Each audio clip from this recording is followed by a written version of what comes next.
जरा सोचो तुम्हारे पास दुनिया की सबसे पावरफुल साइको पावर हो, लोगों के थॉट पढ़ सको, फ्यूचर को बदल सको, टाइम को रिवर्स कर सको, एक्सरे विजन से किसी भी आर पार देख सको और पलक झपकाते ही कहीं भी टेलीपोर्ट हो जाओ। नॉर्मली कोई भी इंसान ऐसी पावर पाकर खुद को दुनिया का सबसे लकी बंदा समझेगा। मैं होता तो मैं खुद ही सबसे ज्यादा लकी बंदा समझा, हम मजा ही आ जाता। पर हमारे आज के हीरो साइकिस कुसो के साथ बिल्कुल उल्टा ही हुआ है। ये बंदा अपनी पावर से परेशान है क्योंकि अब ये लिटरली एक गॉड बन चुका है। और जब तुम्हारे पास भगवान जैसा ताकत हो तो जिंदगी में अचीव करने का कुछ बचा ही नहीं है। फ्यूचर में क्या होगा, पास्ट में क्या हुआ था, ये सब कुछ पहले से ही जानते हैं। साइकी का जन्म आज से 16 साल पहले एक बिल्कुल नॉर्मल कपल के घर हुआ था। इसके पापा का नाम है कुनिहारू और मम्मी का नाम कुरुमी। 14 महीने के उम्र में साइकी ने बोलना शुरू कर दिया था, पर भाई मुंह से नहीं, टेलीपैथी से सीधा अपने पेरेंट के दिमाग के अंदर। और 1 महीने का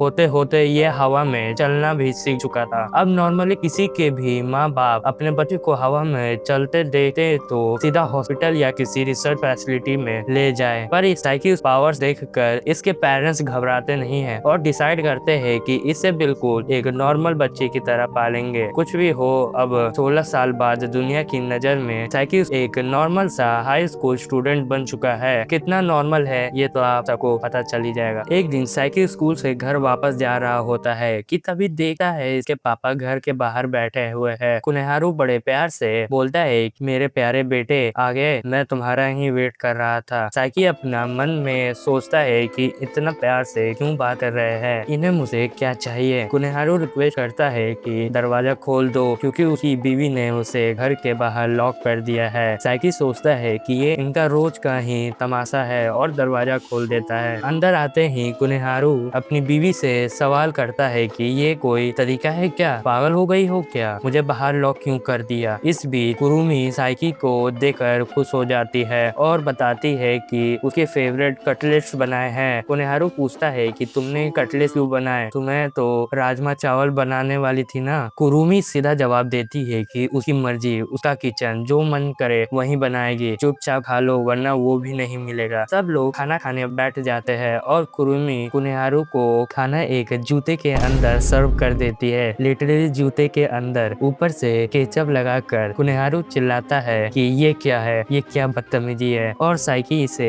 अपनी पावर यूज करके इसे नूडल्स में बदलने की रिक्वेस्ट करता है, पर साइकी इसे साफ मना कर देता है। मुझे माफ कर देना पापा, मैं ऐसा नहीं कर सकता। कुनिहारू नाराज होकर बोलता है बच्चे कभी बाप की नहीं सुनते, कभी साथ नहीं देते। साइकी अपने मन में सोचता है कि इन्हें अचानक से क्या हो गया। पहले तो ये दोनों एक दूसरे से बहुत प्यार करते थे, चिपके रहते थे, पैशनेट तो ये अभी भी है, बस लड़ने में मैं चाहूँ इनके प्रॉब्लम अभी खत्म कर सकता हूँ, पर मैं इनके बीच में क्यों पड़ूं, इन्हें खुद ही सॉर्ट आउट करना चाहिए वरना बार बार मेरे मदद लेने की आदत पड़ जाएगी। इस बीच दोनों एक दूसरे से हाथापाई करने लगते हैं और कुरुमी कुनिहारू को डोर पटक देती है, जिसके वजह से कुनिहारू सीधे साइकी से टकरा जाता है। अब साइकी को गुस्सा आ जाता है और इनके लड़ाई खत्म करने के लिए अपने टेलीपैथी का यूज करके दोनों के माइंड को आपस में कनेक्ट कर देता है। अब दोनों एक दूसरे के थॉट अपने मन में सुन पाते हैं। कुनिहारू के मन में चलता है कि वो कुरुमी से बहुत प्यार करता है, पर उसे ये बात पता नहीं लगना देगा। कुरुमी के मन में भी चलता है कि उसकी ऐसी हरकतों की वजह से वो उसे नफरत करने लगी है, पर प्यार बहुत करती है। जैसे ही दोनों को पता चलता है कि वो अभी एक दूसरे से प्यार करते हैं, लड़ना बंद कर देते हैं और इनमें सुलह हो जाता है। तभी कुरुमी एक्साइटेड होकर कुनिहारू को कॉफी जेली दे देती है और इस हरकत से साइकी को इतना गुस्सा आ जाता है कि वो घर की सारी खिड़कियां तोड़ देता है। अगले दिन साइकी अपने स्कूल में होता है जहाँ प्रिंसिपल बोरिंग सा भाषण दे रहा होता है। साइकी बताता है कि बचपन में ये किसी भी गेम में कभी नहीं हारता था, रॉक पेपर सीजर में भी कभी नहीं, यहाँ तक कि मीडियम भी के पीछे करने लगा था कि ये कौन सा जादू कर रहा है, हर बार जीत कैसे जाता है। सबको लगने लगा था कि साइकी नॉन बायोलॉजिकल है और क्योंकि हमारे साइकी एक साधारण जिंदगी जीना चाहते हैं, इसलिए उसी दिन से साइकी डिसाइड कर लेता है कि अपनी पावर को कभी किसी के सामने यूज नहीं करेंगे वरना पूरी दुनिया को इसकी असलियत पता चल सकती है। साइकी 200 मीटर की रेंज तक लोगों की थॉट सुन सकता है। पूरी दुनिया में ऐसा कोई इंसान नहीं है जिसकी थॉट साइकी सुन ना सके, सिवाय एक लड़के के जिसका नाम है नेंदो। और भाई इसकी ये किसी चीज है, पूरी दुनिया में ये एक लौता बंदा है जिसका दिमाग को साइकी पढ़ नहीं पाता, क्योंकि इसका दिमाग में थॉट आते ही नहीं, क्योंकि इसमें दिमाग है ही नहीं। तभी एक स्टूडेंट ताकाहाशी असेंबली के बीच में गिर जाता है। इतनी कड़कती धूप में खड़े रहोगे तो बच्चे गिरेंगे ही, पर ये जानबूझकर बेहोश होने का ड्रामा कर रहा होता है। नेंदो जैसे ही इसे देखता है बौखला जाता है और इसे उठाने के लिए इस पर जमाने लगता है और CPR देने लगता है। तभी प्रिंसिपल आकर बोलता है कि जल्दी से